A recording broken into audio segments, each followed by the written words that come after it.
Bantay ng pagnanais ng pamahalaan na pagyamanin ang sektor na bumubuhay sa pambansang ekonomiya.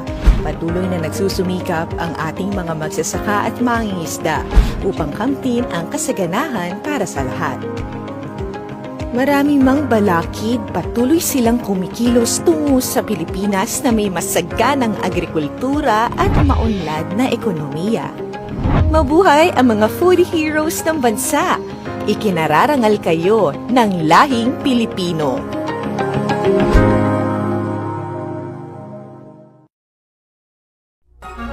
Labas nga impormasyon sa agrikultura, mga simpleng tips para sa mga mag-uuma. Yaman sa kaumahan, kikita ka na, aasenso ka pa. Sa programang AgriSenso, kauban si Inday Bajang ug Clara Tita. Kini nga programa hatod kaninyo sa King's VitaPlus Animal Feed Supplement, Panamox Antibiotic Caplet ug Panamox Forte ug sa Intenso Premium, Intenso Power Stag ug Intenso Plus. Lahat mga ka-asenso, andito na naman po ang inyong Clara Tita at mag-iingay na naman ako sa mga oras na ito. Ang aking pong pag-iingay, of course, makabuluhan dahil ang aking pong isi-share sa inyo ngayon ay isa namang tutorial tips po, lalong-lalo na po sa mga nag-aalaga ng baboy. Okay? By the way, ito po ang programa ang AgriSenso. Sa agrikultura, aasenso ka, kasama po, of course, ang inyong lingkod, Clara Tita. Tayo po ay sabay-sabay na mapakikinggan sa ating mga Kings Radio stations. Diyan po sa may Lambunaw, Iloilo via 90.7 Kings Radio. At dito naman po sa may Negros Oriental, sa may Himalalod via 88.7 Kings Radio. Sa may Shaton, 102.5 Kings Radio. At dito naman po sa may Hinatuan, Surigao del Sur, 102.5. Hello po sa lahat ng mga listeners natin dyan. Ganon din sa may San Francisco City, Agusan del Sur, via 99.5. At dito naman po sa Davao City, Davao Region, via 93.5 Kings Radio. Hello po sa lahat at shoutout ko rin sa lahat po ng mga nakapag-download na ng Kings Radio Philippines online app, na nakapag-download na po at nakapag-install na sa kanilang mula sa kanilang Play Store or Google Play Store. Hello po sa inyong lahat. Happy listening po sa inyo. At tayo din po ay live na live, of course, sa ating Facebook page na AgriSenso sa Agrikultura at sa ating mga partner Facebook pages, ang Ka-Farming Angat Ka. Ganon din sa Damdamag Digital Media, and later on tayo ay marireplay sa Regional News Group or RNG Luzon. Hello po sa lahat ng mga viewers out there, sa mga followers na mga nabanggit ko ng mga Facebook pages. Hello po sa inyong lahat. Anyway, isa na naman po nga makabuluhan at very productive na discussion sa araw na ito rather, dahil ang ating pong topic ay with regards po doon sa paano ba natin aalagaan ang ating mga inahing baboy. Okay? Lalong-lalo na kung meron na po talaga silang mga biik. Okay? At isa sa mga concern natin dyan ngayon is yung kalinisan sa kanilang kulungan. Okay? Importante yung sanitation, lalong-lalo na't merong mga biik, di po ba? At lalong-lalo na kailangan na malinis din dahil makakatulong yan siya para ay ligtas sila sa sakit. Kung ano man yung mga posibleng sakit na makukuha nila mula sa kanilang mga dumi. O, diba? Na madadapuan talaga yan siya ng mga langaw. O, diba? So, ayan, kailangan yung malaman po kung paano po ba natin i-handle ang ganito? Paano po natin i-implement yung kalinisan sa loob ng kulungan ng ating mga inahing baboy? Okay? And of course, yan po ay courtesy, of course, ng ating ka-partners sa Asenso, si Mangunguma TV. And I think ready na ang ating audio at VTR. Kuya Bill, take it away. Meron na naman tayong nakakalungkot na pangyayari. So, ito yung mga farmer, nilagay ko na sa plastic ito, yung ating biik. Malaki pa naman sana. So, ay mga farmer, kung makikita po natin, so wala na yung mga moist dito or mga basa na parte. So, kanina mga farmer, tubig talaga yan. Lalagay tayo ng King's VitaPlus. Ito rin kasi mga farmer yung paraan natin para turuan natin sila na minom ng tubig sa mas maaga nilang edad. Ito natin siya hawak. Tapos, ihang na natin at papainom na natin.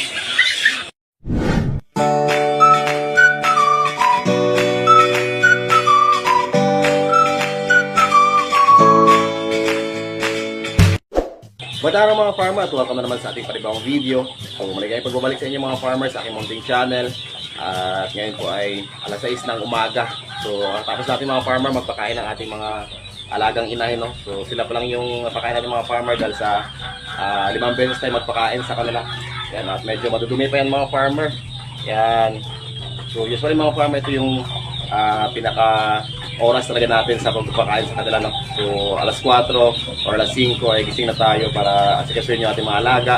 At kanina mga farmer, pagising ko ay talagang meron na naman tayong nakakalungkot na pangyayari na naganap dito sa ating mga alaga, no? Usually sa ating mga biik. So meron naman tayong isang mortality mga farmer na biik.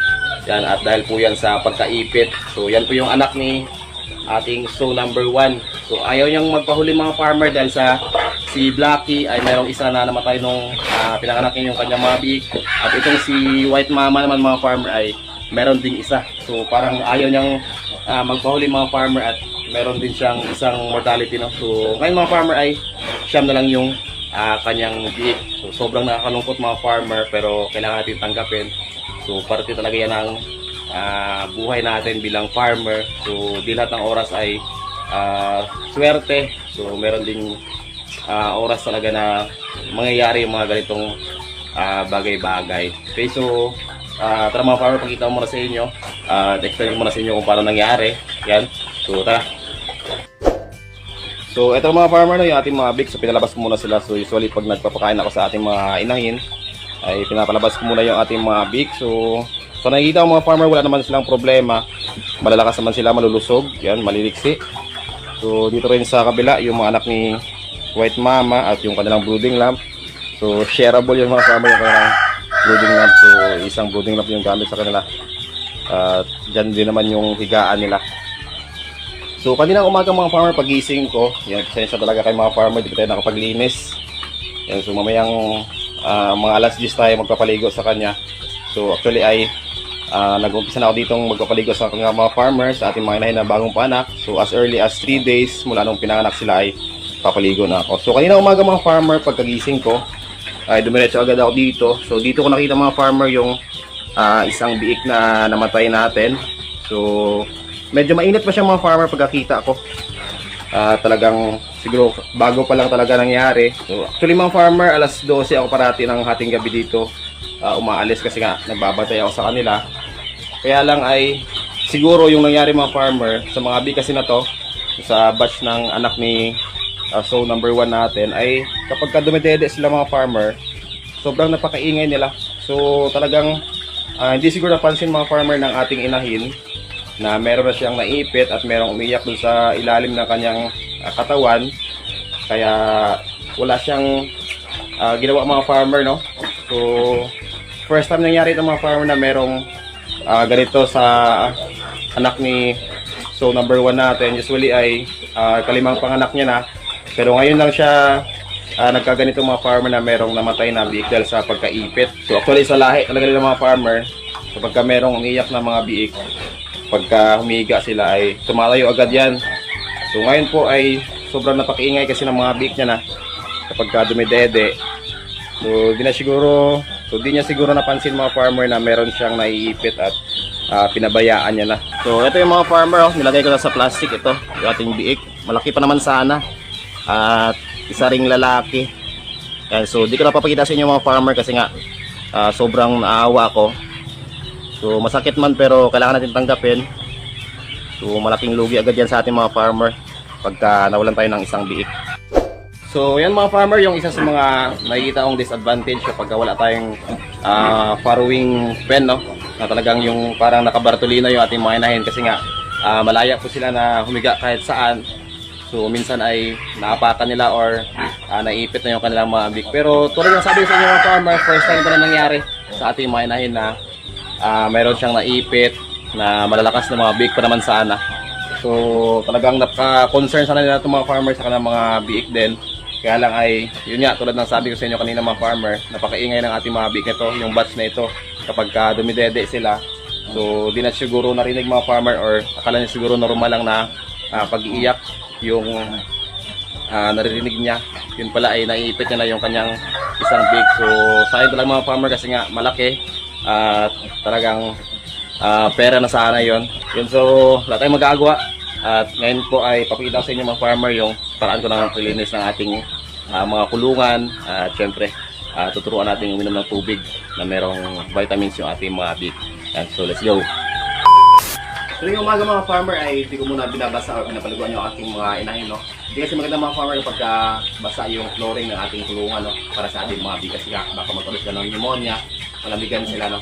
So usually ay ginagawa ko yung pagpapaligo mga farmer at pag-ubos ng tubig dito sa kulungan alas 10 hanggang alas 2 ng hapon kasi nga medyo mainit yung panahon na yan, medyo mainit yung mga oras na yan.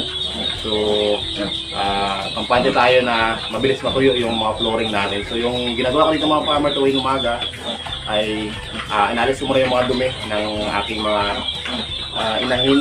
So pinapala ko muna mga farmer at ilimba ko sa imbaka namin. At ilalagay ko muna ng ipa yung mga basa na parte para mas mabilis matuyo. So tara pakita ko. Tulad dito mga farmer, no? Yan, so ito yung mga may basa rito, siguro mga ihi ito ng mga ating mga biik. So lalagyan natin ng ipa yan or darak ng palay at patutuyuin natin mamaya. So dito rin yung mga moist na parte. So usually talaga mga farmer ay tulad ng sabi ko, hindi ako nagbabasa sa flooring ng ating mga kulungan pagka umaga kasi nga malalamigan yung ating mga biik kapag pumasok sila dito.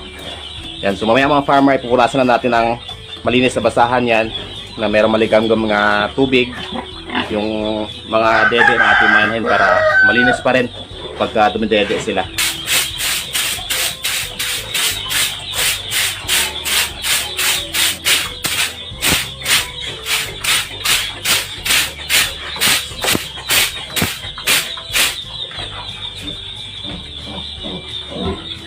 Then mga farmer, pagkatapos natin mapatuyo yung kanilang gaan or kulungan.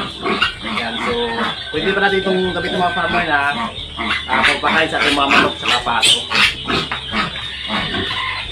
So ay mga farmer, kung makikita po natin, so wala na yung mga moist dito or mga basa na parte. So kanina mga farmer, tubig talaga yan. So ngayon wala na po.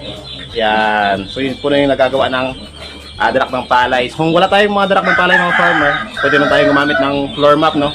So kahit nabasahin natin yung sahig, i-floor map lang natin para mabilis matuyo yung sahig. So okay na tayo doon. So ngayon naman mga farmer ay punasan natin ng maligamgam na tubig yung mga dede ng ating mga inahin para malinis din kapag pinapasok na natin yung mga biik.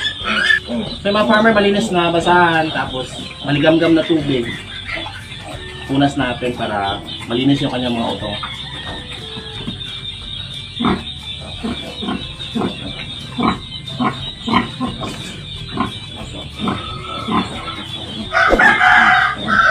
So mamayang tanghali na natin sila paliguan mga farmer para sakto na mainit yung panahon.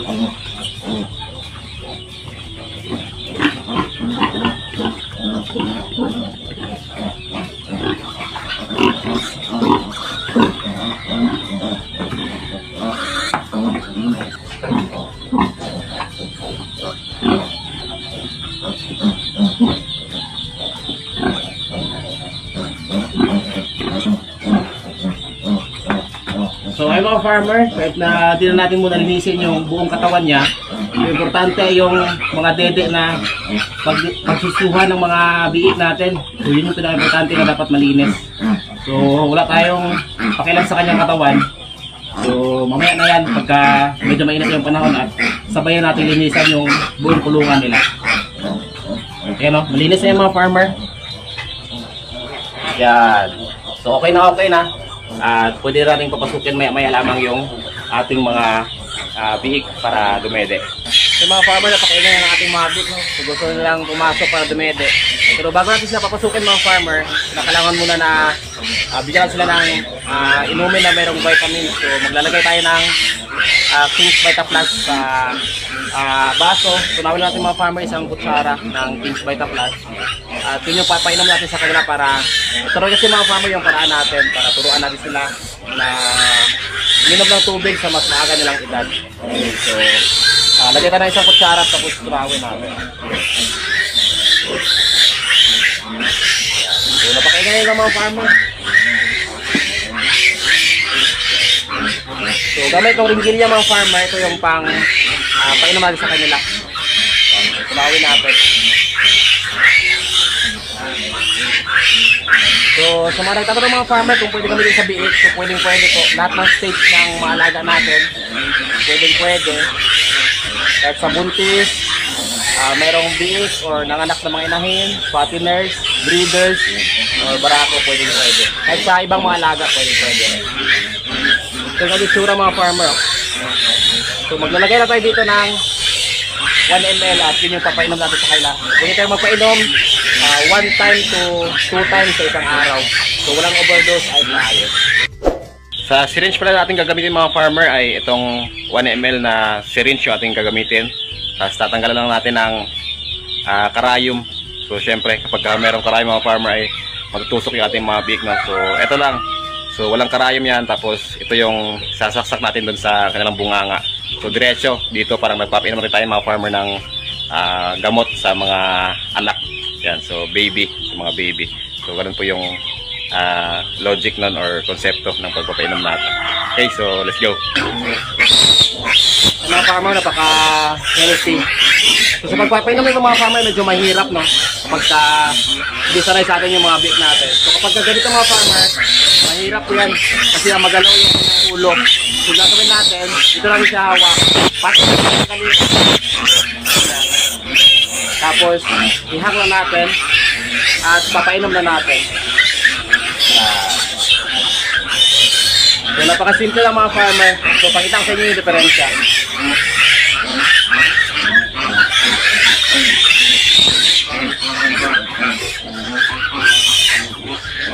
So, kapag naganito naman mga farmer, medyo mahirap yan. Hindi nagpupumiglas, yan. Pero kapag ganito, so, napaka-simple lang. Yan, so, nainom na niya mga farmer.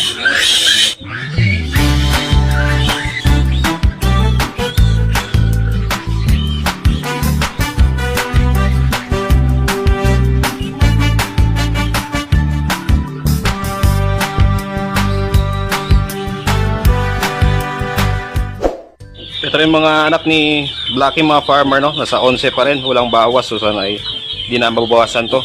Yan, so kung makita natin, napakasisigla nila at walang signs ng pagtatay mga farmer, no? Tuyo yung kanilang mga puwitan at pulang-pula. So na-injikan na natin itong mga farmer ng iron. So 1 ml per head yung iron na binibigay natin sa kada biik. Yun. So di halatang native mga farmer kasi nga puti sila lahat. So dito kumakain yung kanilang nanay, si Blacky. Yan. So yung pinapakain natin sa kanilang mga farmer ay lactating feeds, no? Simula nung 100 days ng kanilang pagbubuntis hanggang sa maiwalay natin yung mga biik. So lactating yan mga farmer doon sa mga nagtatanong. So ito po yun. Lactating po simula 100 days ng kanilang pagbubuntis hanggang sa maiwalay na natin yung mga biik sa kanila. At balik ulit tayo sa gestating feeds. So yun po yung cycle ng ating pagpapakain sa kanila. So yung mga farmer, pinagpawisan tayo kasi nga nasa 29 piraso yung ating mga biik na proseso, no? Pinainom ng mano-mano ng King's Vita Plus natin ng tubig. Okay, so ganito mga farmer yung kaganapan dito tuwing umaga. Yan, so pawisan tayo. Actually, maganda naman yan sa katawan natin mga farmer kasi nga labas yung toxic. Yan, kahit na meron tayong badges ngayon mga farmer ay syempre tuloy pa rin tayo sa ating passion, sa ating gawain dito. So di tayo matitinag mga farmers sa mga ganyang problema. Actually ay parte yan ng pagiging farmer. So di naman lahat ng oras ay sagana. So darating talaga yung oras na yun mag-feel tayo, pero syempre kailangan natin bumangon at tuloy yung nasimulan natin. Okay? So yung mga farmer, dumadete na yung ating mga biik, no? So ito si White Mama. Yan, napakasisigla ng kanyang mga biik, oh. Yan. So yan yung sinasabi sa inyo mga farmer na malinis yung kanyang mga utong kapag dumadete sila. So dito naman sa kabilang mga farmer ay kakatapos niya magpadede. Yan yung mga biik niya. Yan. So, napakagandang gamitin mga farmer yung King's Bite Plus sa ating mga bihik. So, actually, pwede natin gawin yan mga farmer hanggang sa matuto na silang uminom ng tubig. So, kapag matuto na silang uminom ng tubig mga farmer, ay pwede na tayo maglagay sa mga piglet drinker nila kapag marunong na silang uminom ng tubig sa kanilang mga sarili.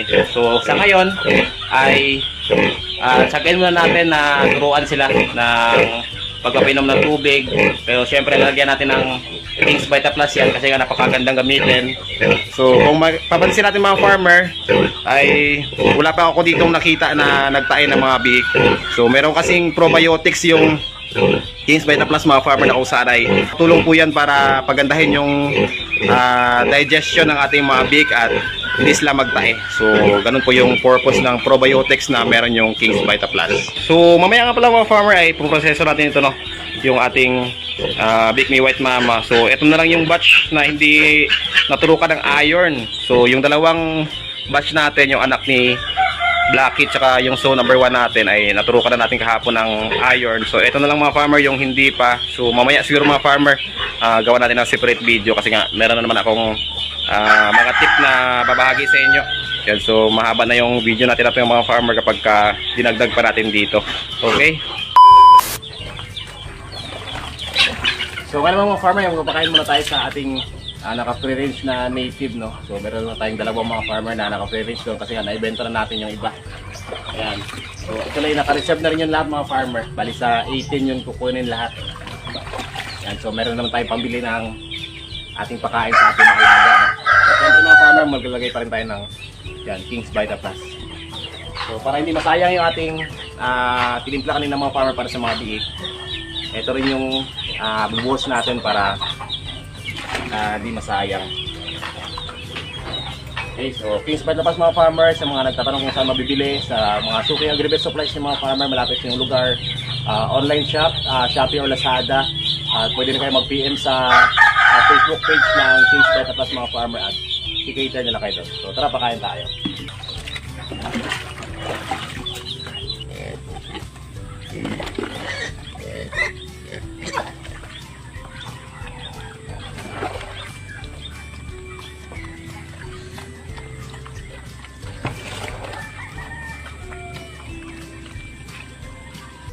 So yung mga farmer, no, ito na yung mga native natin, mga half native na baboy dito. Yan, so dalawa na talaga sila mga farmer at yung mga kapatid nga nito ay nabenta na natin. So yung iba ay tumitimbang ng 30 plus kilos. Yan, so sa loob ng 2.5 month, no. So 34 tsaka 32 yata nung last 2 days na ibenta natin. Pero yung mga kapatid dito mga farmer, 2 months pa lang ay tumitimbang na sila ng 25 pataas, no. So siguro napanood nyo rin mga farmer yung mga ibang video natin ng pagbebenta natin ng mga baboy na to. Yan, so yung pinagbenta natin ito mga farmer ay bibili natin ng mga pagkain din ng ating mga inahin na bagong panganak.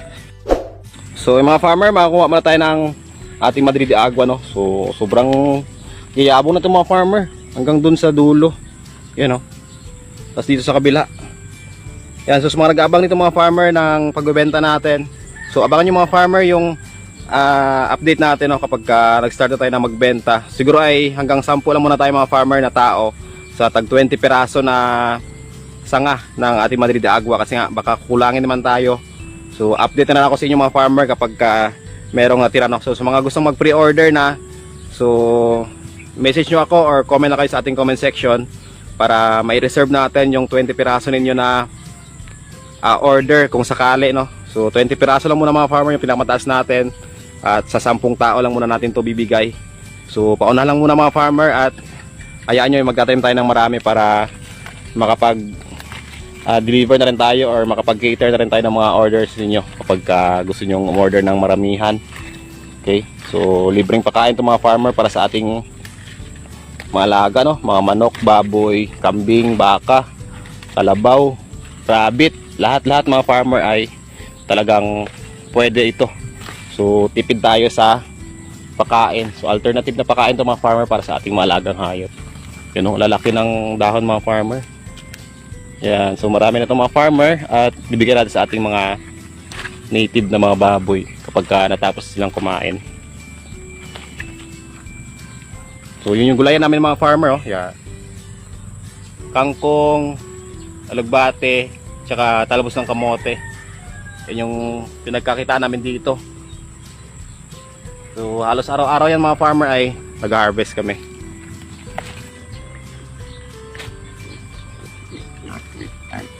Yung mga farmer, punta agad sila dito para kumain ng Madrid de Agua. Katapos nila kumain. So ayun mga farmer, maraming salamat sa inyong panonood at sana po ay may nakuha na naman kayong idea sa mga tip na binigay ko sa inyo ngayon. So yan na po muna yung update natin sa ating mga alaga ngayon. So yan nga po, meron tayong isang mortality na naman na biik, no. Pero syempre, lesson learned para sa ating mga farmer at talagang sisikapin natin na mabatayin sila hanggang sa maging malakas talaga sila, no. At kaya nilang umiwas na at alagaan nila yung kanilang mga sarili. So ganun talaga mga farmer, hindi natin maiwasan yung mga ganyan at syempre mga pagsubok lamang yan at kailangan nating malampasan. Okay, so nagpapasalamat nga pala ako sa lahat ng mga sumusuporta, patuloy na nanonood at matanggilis sa ating mga videos, sa lahat ng mga FW natin dyan, sa mga silent viewers, yan, at sa mga bago natin subscribers. So welcome po kayo dito sa aking munting channel. So sana po ay mag-enjoy po kayo sa panonood ng aking mga videos at marami po kayong matututunan. So sana po ay tangkilikin nyo pa yung iba natin mga videos sa mga may katanungan. So marami na tayong videos na nagawa tungkol sa pag-alaga ng baboy, mga biik at iba pang mga farming ideas, no. So panoorin nyo mga farmer at baka yung mga katanungan ninyo ay makikita nyo po doon at masagot po natin dyan. Okay, so bago tayo tapos mga farmer, syempre punta mo naman tayo sa ating shoutout portion, no. So sa lahat ng shoutout ay abangan nyo mga farmer at shoutout po kayo. Okay, so shoutout kay Sir J. Basilio, kay Sir Joseph Garisa ng team ng Kings Vita Plus. So maraming salamat po sa inyo sa pagsuporta sa aking channel. Kanon din po kay Sir Rodrigo Esplana na nagpapasalamat sa atin. Palagi daw siya natin na shoutout, no. So sa mga parating nagko-comment diyan, so asahan niyo po na shoutout po kayo. Ganoon din po kay Che Mansiba, kay Ma'am Josephine Namok, kay Sir Efren Biato, kay Ma'am Arlene Tagaban, kay Ma'am Amelia Ranle, ganoon din po kay Ma'am Arlene Virana, at syempre kay Sir JC Man. So sa nagtatanong kung saan mabibili yung Kings Vita Plus, so sa mga suki agribet supplies na malapit sa inyong lugar o di kaya online, Shopee or Lazada, or pwede kayo mag-message or mag-PM sa kanilang Facebook page ng Kings Vita Plus. So i-cater po nila kayo doon. At syempre kay Sir Ares Limocon ng Misamis Oriental, kay Ma'am Sai Cabañez, kay Ma'am Elisa Bautista, kay Ma'am Reyna Calarito, kay Ma'am May Balado ng Panitan Capis, syempre kay Sir Ariel Duran ng Antique, at din po kay Marjon Calope, kay Sir Macdo Allen, at syempre kay Sir Jun Gallardo at sa Gallardo family. At syempre mga farmer, pabisita na rin ako at pa-subscribe sa mga YouTube channel nila Mikay's Backyard Piggery, Madiscarding Tutoring na parating nauna sa ating comment section, kay Sir Choi Kalog TV, Labitage Channel, Mel James Vlog ng Palawan, Farm ni Juan, Ma'am Lynn Promley, at syempre kay Ma'am Souls Gandang Buhay. Okay, so maraming salamat sa panonood mga farmer, at sa mga gustong po-shoutout, comment na kayo sa ating comment section para may shoutout kayo sa ating mga next vlog. At sa mga hindi pa po nakapag-subscribe, ay subscribe na lang din po para lagi po kayo updated sa mga bago nating videos na lalabas tungkol sa mga farming ideas. Okay, so hanggang sa muli mga farmer, happy farming!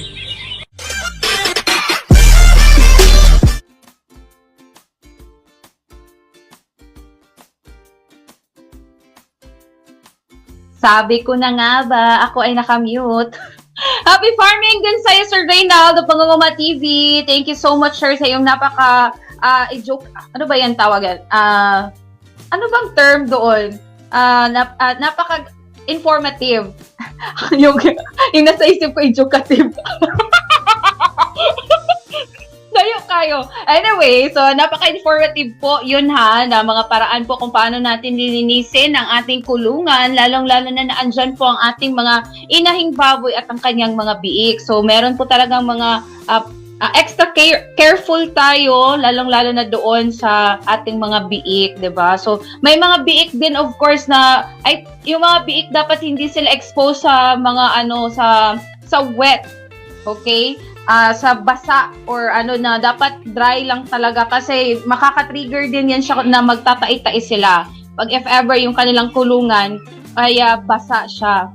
Okay, so dapat dapat talaga malinis ang kulungan ng yung mga inahing baboy para po ay safe din po sila kung ano mga sakit na posibleng tatama sa kanila. And huwag talagang kalimutan para ay ligtas sila sa anumang mga sakit. Of course, nandyan po ang ating King's Vita Plus Animal Feed Supplement para sa ating mga inahing baboy. May mga nagtatanong po kung pwede po ang King's Vita Plus Animal Feed Supplement sa mga inahing baboy. Pwede po. Kaya nga lang po, kailangan lang po ng huwag po siyang araw-arawin. Pag inahing baboy ha, speaking of inahing baboy tapos buntis, okay? I-ano ko lang to, i-emphasize ko lang ito. Pag buntis po ang iyong inahing baboy, huwag po ninyong araw-arawin ang pagbibigay ng King's Vita Plus, okay? Pag lalong-lalo na kapag sa tingin ninyo ay 2 weeks na lang yung hintay ninyo para sila ay manganak, huwag nyo nang araw-arawin kasi po may tendency po talaga na, of course, lalaki po masyado ang biik sa tiyan ng inyong inahing baboy. So, ano naman, kailangan kung siguro malaki na talaga, kailangan talaga ng assistance sa pag-ere niya. Kasi napakalaki na po ng biik. So, kailangan ng assistance po doon sa pagpapanganak niya para hindi po siya mahirapan. Kasi yun po talaga yung mga testimony ng ating mga certified users at proud users ng King's Vita Plus na malaki po talaga daw ang biik ng kanilang inahing baboy nila. So, yan. So, pwede po sa mga inahing baboy, lalo na buntis, ang King's Vita Plus Animal Feed Supplement. Sa mga fattening na baboy, pwede, of course. Sa mga biik, yan, trinay na po yan ha. Sinubukan na po yan ni Manguma TV na kung para sanayin sila na uminom ng tubig, nilagyan niya na po ng King's Vita Plus Animal Feed Supplement ang tubig tubig para sa kanyang mga biik. Okay? So, ayan, mula sa ating Agri-Nick Chika, punta po tayo sa ating Agri-Balita for today dahil binigay sa atin ni Inday Bajang. Wala po ngayon si Inday Bajang, so ako po muna ang babasa ng kanyang Agri-Balita. Of course, ang DA or Department of Agriculture Region 9 nakahanda na po sa pagtama ng El Nino sa kanilang rehiyon. Ayan, nakahanda na ang Department of Agriculture Region 9 sa pagpapatupad ng mga programa para mapaghandaan ang epekto ng El Nino phenomenon na tinatayang tatama sa Zamboanga Peninsula sa darating na buwan ng Hulyo nitong taon. Ayon kay DA9 Regional Director Dennis Aripia, itinuturing nila ang El Nino phenomenon na isang magandang pagkakataon na gagamitin ng iba't ibang teknolohiya na inahanda nila. Aniya, ang banta ay isang oportunidad na mapakilos ang mga magsasaka ng maaga at magagamit ang kapakipakinabang ng mga teknolohiya ng kagawaran sa rehiyon. Binanggit din ni Director Aripia, anumang oras maaaring makahingi ng tulong sa DA9 ang mga magsasaka. Magpapakalat din niya sila ng technical team na magtuturo sa mga magsasaka kung papaano matutugunan ang epekto ng El Nino. Ayon naman sa Pag-asa Zamboanga Peninsula, ang matinding init ay posibleng mararanasan o tatama sa rehiyon sa Region 9 sa darating na Hulyo ngayong taon. So ayan, pansin nyo ba na ngayon mga 3rd week of May o patapos po ng buwan ng Mayo, may nararanasan pa tayo na pag-ulan. Pero hindi po ibig sabihin na nawawala po yung El Nino ha. Andyan pa po yung nakataas pa rin po sa El Nino Watch ang ating ahensya, ang Department of Agriculture, ang Pag-asa. Okay? I think mula sa El Nino Alert na ata, I think itinaas na nila mula sa El Nino Watch ngayon sa El Nino Alert na. Kasi nga, yun na, pinaghahandaan natin yung epekto ng El Nino.